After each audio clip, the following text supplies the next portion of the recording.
Kasabay ng pagdiriwang ng World Environment Month, isinusulong ng Taganito HPAL Nickel Corporation ang responsableng pagmimina para mapangalagaan ang kalikasan. Tiniyak ng nasabing kumpanya na hindi lang NGOs ang nangangalaga sa kalikasan, kundi maging sila ay magbibigay proteksyon dito para na rin sa kampanya ng bansa sa paghahanda sa climate change.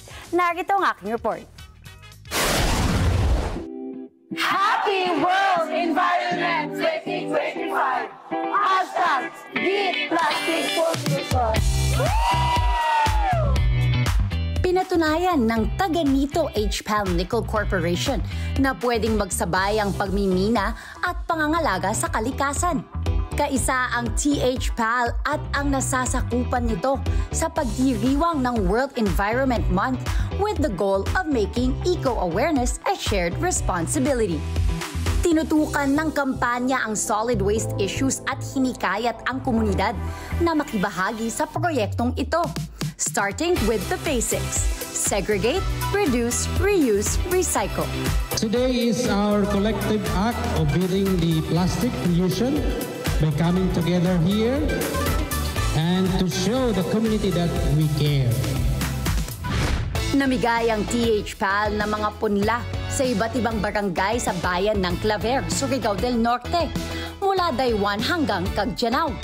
Pero hindi lang ito simpleng pagtatanim.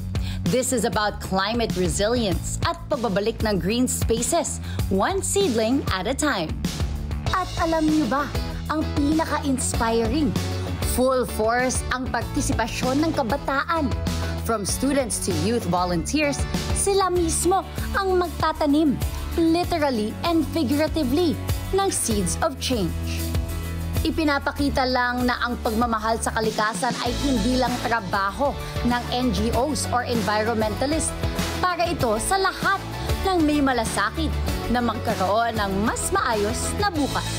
As a major player in the mining and processing industry, THPAL recognizes its vital role in protecting and conserving the environment while pursuing economic development.